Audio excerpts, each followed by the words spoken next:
What's up, everybody? Better late than never. I'm back on Fantasy Six Pack. It's your boy at Actively Lazy 85. Sorry for the delay. I was looking over notes and just got carried away with writing stuff down. But we are here to win some money. Here to get it back. Took a little break in Florida last week and could not do my prop boost that I usually put out on Sundays. So I'm excited to be back in Virginia, which is weird to say because I always like talk bad about Virginia, but I mean I gotta stop going to these states where you can't do FanDuel and DraftKings because those profit boosts have been really helping me out.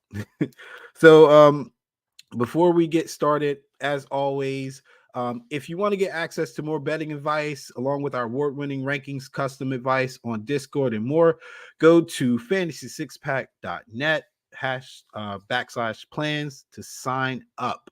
Again, if you are not in the Discord, I think Dave Eddy is still putting out winners. They're not just doing football; they're doing baseball, basketball, everything. They're betting everything in there. And then always the DFS advice that you get here at Fantasy Six Pack is pretty amazing. I think Keith Fleming, my former co-host, helped somebody win almost 8K last week. So I need to probably take his advice for real. Maybe I need to switch from gambling to DFS. But let's recap week 4.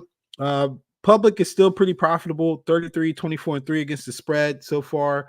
When it comes to public betting, is the third most profitable year in the last 20 years. I think it was 2009, 2020 were more profitable. So when we're talking about public betting, anything that's getting over, I think like 71, 72% of the money is considered a public heavy bet.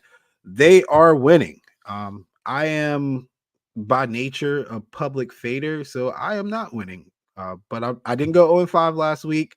I kind of got to make some adjustments. I don't think the public trend will stay. It usually doesn't. But for the most part, when in my case, I naturally go away from public betting, but obviously the public is winning. I got to make some adjustments. Going to start going with my gut more and what I see more here this week. So again, didn't go 0-5 last week. Got out the hole.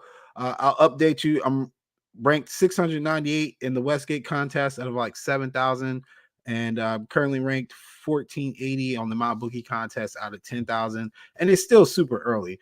You don't really get a good idea of what's going on in those contests until about week 13. Then you can kind of tell who's in contention and who's moving up. Also, in my mix is an 0-5 week. I have to take that into consideration. I can't forget that I went 0-5 because I can't get too down on myself because I can turn it around with a good week, and hopefully that starts this week. Recapping last week, I had the Lions at the Packers, the Thursday night game, Packers plus 1.5. Took an L there, massive L. Actually, very disappointed in the Packers showing. Didn't understand their approach to the game, honestly. But the Lions looked great, and I knew they were a good team. I just thought in that spot the Packers could surprise them, but obviously not. I've even had to openly admit I think the Lions are a top 4 team in the NFC East or NFC East in the NFC. So I can't keep docking them, and that was kind of a layup if you took the Lions. They just dominated from start to finish. Then I took the London game, Falcons at the Jaguars. I had the Jaguars -3. Jaguars finished it out. Good win for them. Jacksonville in London is basically a home game for them. So I kind of got a boost there. And then the Falcons are just really bad on the road and just not getting anything out of their offense right now. Then I had the Ravens at the Browns in my Westgate contest. And this is when I get my disclaimer. I'm not allowed to change my picks in the Westgate contest. So I didn't see anything about Deshaun Watson not playing until I almost got on the podcast here on Fantasy Six Pack at like 10 o'clock. And so once DTR got in, I was locked in. I couldn't make any changes, which is unfortunate. But in the My Bookie contest, I took that game out and put the Rams plus half a point in. So the Rams won in overtime. Pretty good game if you watched it. The Browns just got overwhelmed, which you would expect. I mean, DTR's first game as a starter. And then you got the Ravens just coming in a little bit desperate, playing hard, and they just blew them out the water. Then, which was probably the most capped game of the week, Dolphins at the Bills. I went with the Bills minus 2.5, and I know a lot of people were on the Dolphins, and the Dolphins got pummeled. I could get into why I took that a little bit more from an X and O standpoint, but the trend there was pretty healthy with Josh Allen's play against the Dolphins, and then the Dolphins, two of them, his play against the Bills. Like, it was just a healthy trend. Again, I always go back to the Burrow versus the Browns. Like, it's just some teams that some of these guys just have a hard time beating, no matter what. Tua dominates the Patriots, can't beat the Bills. So that's kind of what I was going off of, and that hit for me. And then disappointment yet again. I had the Patriots +7, thinking that was a great number, thinking I was going to get a ugly game, and it was only ugly on one side. Patriots got absolutely destroyed by the Cowboys. I don't think I can take Mac Jones again. It was so bad, man. I couldn't count or account for the 14-15 that he gave back to the Cowboys, on top of what in the world kind of offense are they running. It's ugly in New England. And if you're a Patriots fan, it's going to be a very, very, very long time for you guys before you're good again. And good luck with that, because I am out. I do have them as a honorable mention in the contest this week, but I'm not playing it. I'm going to tell you right now, I'm not. Thursday night football, Bears at the Commanders. What is there to say about this game? Thursday night football is chaotic sometimes. You take a huge risk if you're doing contest betting. But, if you just want to cap a game just to cap it, you got a terrible Bears team coming off a heartbreaking loss. They are due for a win at some point. They really are. I just don't think it's coming on a short week with a team that's already dysfunctional when they've got a full week to prepare. And it's not that the Commanders are that much better. I just think that the Commanders just have more talent than the Bears, and ultimately that's what'll shine through. I'm gonna lean to land the 6 here. I do have a prop bet, same game parlay coming in at the end of the show for this game, but I just wanted to put it out there for the folks who are watching and looking to maybe get some kind of action tonight. I'm gonna lean the Commanders and lay the 6. London game again. Jaguars are back in London. Actually, they stayed. They are hosting the Bills. Bills favored by 5.5. The over/under is at 48.5. This is the first back-to-back London game that they've had since they've started doing the London trips. And again, Jacksonville is really popular there. It's basically a home game for them. Probably more support in London for Jacksonville than in Jacksonville. The Bills have won their last 3 games by 28 points or more, and that is something to keep in mind. I am on the fence with this game. And in one sense, I can see how the Bills will come in and win yet again, because offensively they're much too talented, and the Jags defense just hasn't quite shown that they've got it figured out yet.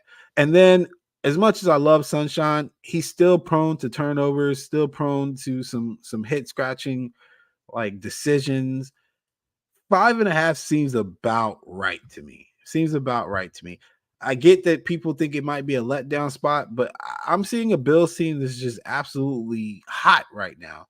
I'm going to check the injury report. I know the Bills lost a key player on their defensive side of the ball.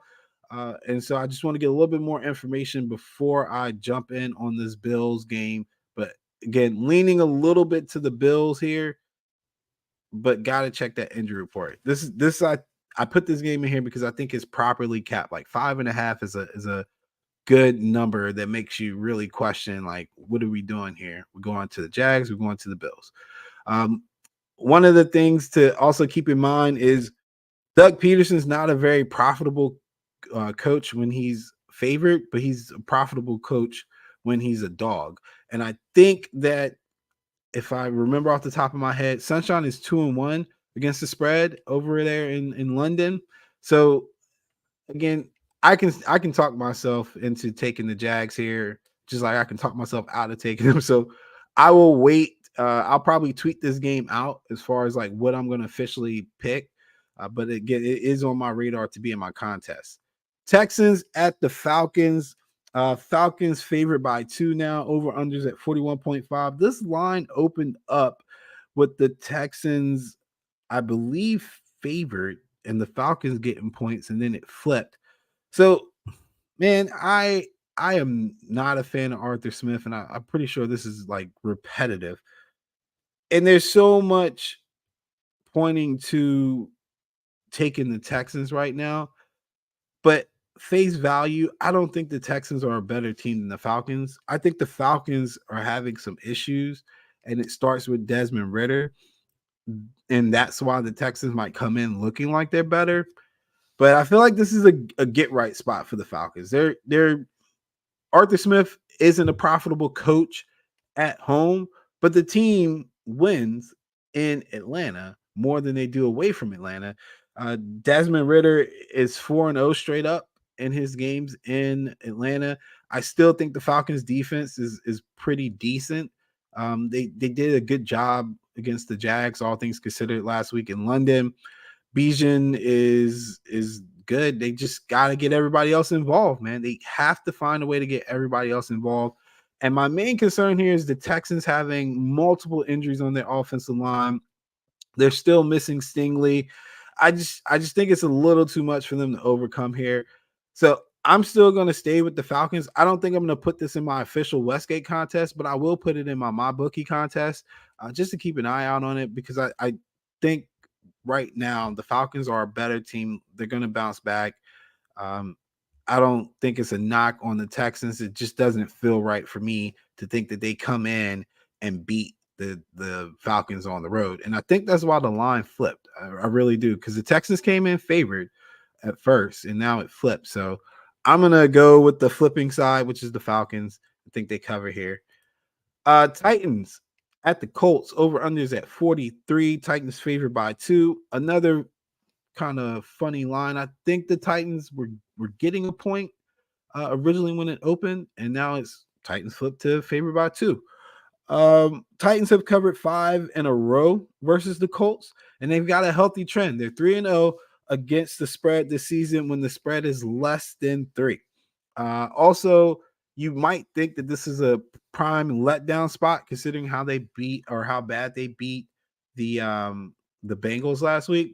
But I would say that Mike Vrabel has a pretty good record against the spread in the division, and I think they'll overpower the Colts here is what I'm expecting. Anthony Richardson's been pretty good this year. He's been when he's healthy, obviously, and he's been working that RPO at a high rate. But again, they just, even if Jonathan Taylor comes back, man, like, what are we gonna get with Jonathan Taylor? Like, I don't understand why everybody thinks he's just gonna hit the ground running when he was, on the shelf for 3-4 weeks. What kind of shape is he in? So I'm not betting on that. I'm gonna bet on the Titans to keep it rolling here. They never make it easy, ever. So I'll lay the 2 with the Titans and hold my breath, because again, they never make it easy. Chiefs at the Vikings. Vikings +4, over unders at 52.5. I am still leaning to the Vikings here. I know some people are looking at this game because Kirk Cousins has all these like crazy trends with him that do ring true. He's not that good in games after 4 p.m. and he's definitely terrible in primetime spots. But the Chiefs just have a lot going on off the field. There's no way that this Taylor Swift thing isn't a distraction.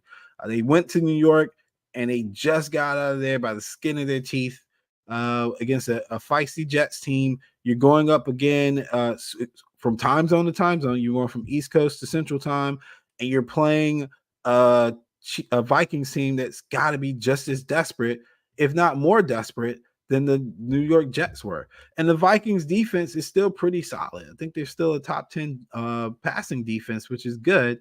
And the only thing that I think would really concern me is Chris Jones just dominating the trenches. But at 4, I think this is a good number for, at worst case scenario, the backdoor cover. The Chiefs are not blowing people out, okay? And that hasn't been their thing for quite some time. They win games, but they don't blow people out, and they are prone to keep games close after they win a game straight up as well. I think I think Patrick Mahomes is one of the least profitable quarterbacks after he wins a straight up game coming into the next game covering the spread. He's not that good against it. So 4 is a good number. 4 is always a good number to take a chance on a desperate team.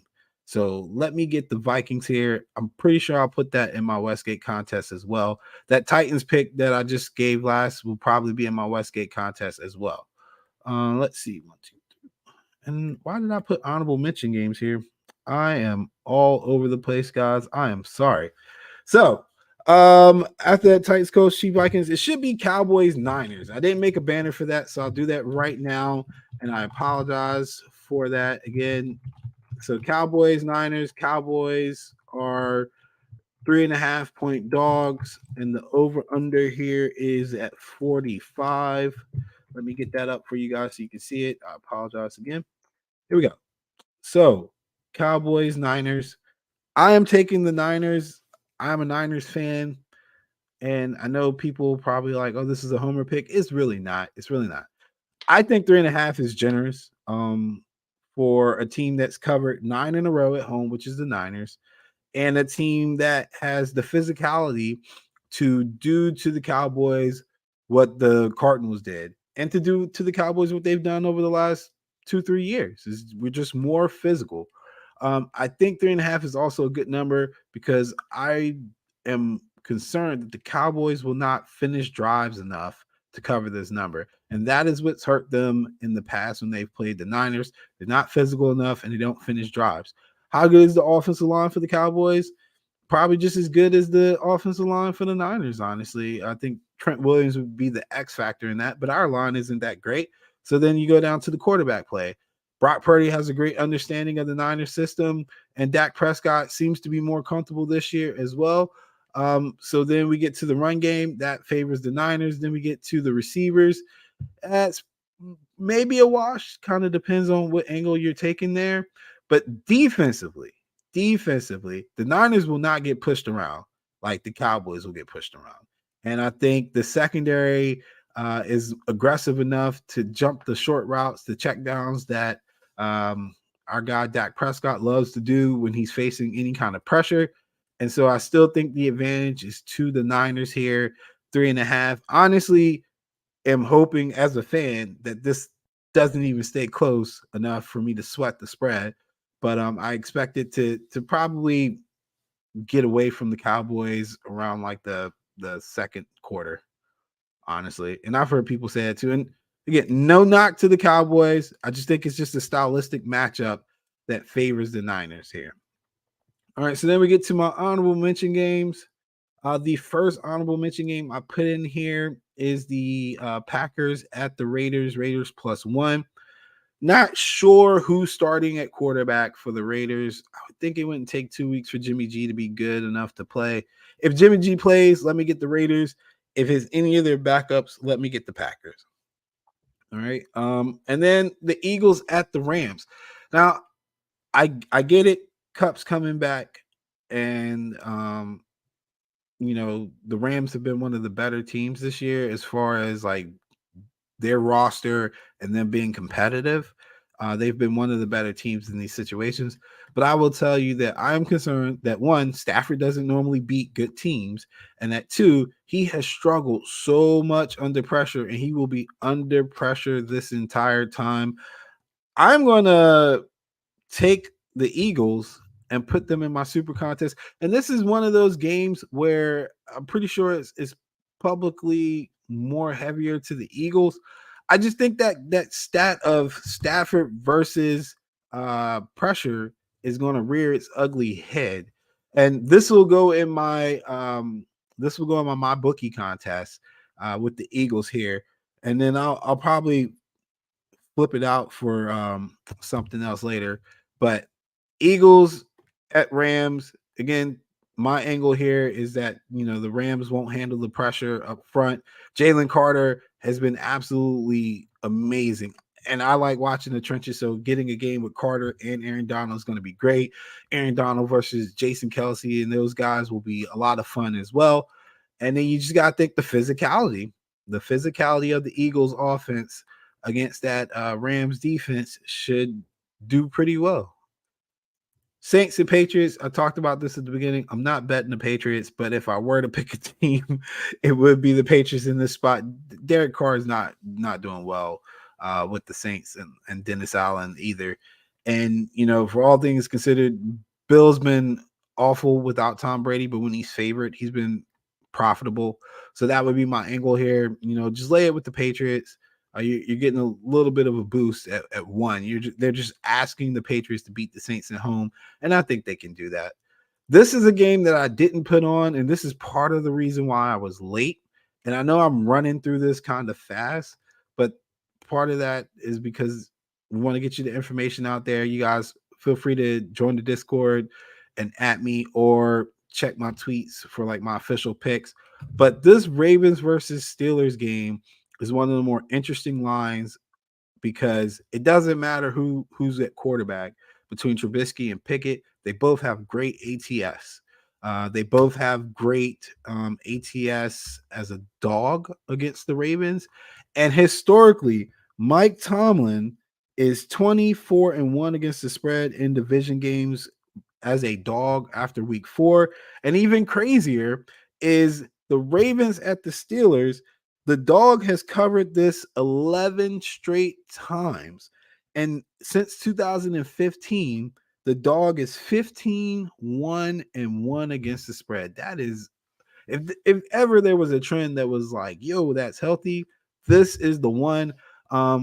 I am going to back the Steelers at 4 anyway, just because a lot of times these two franchises get together. It's an ugly game. It's a tough physical game too, and I enjoy watching them. If you like physical football, you enjoy watching the Ravens and Steelers, or you enjoy watching the Steelers and the Bengals because they get pretty physical too. So let me get my points here with the Steelers in a game that's going to be probably another classic in their rivalry.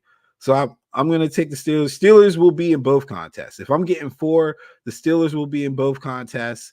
The Titans will be in both contests, and more than likely the Vikings will be in both contests too. But I will do a deeper dive on that. All right.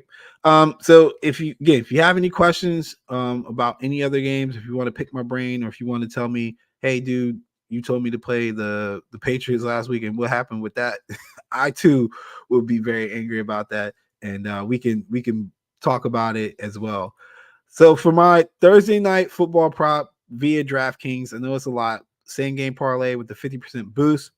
I am doing Brian Robinson alternate bet over 70 plus rushing yards. Terry McLaurin anytime scorer plus 115, and then the Washington Commanders over 12.5 in the first half.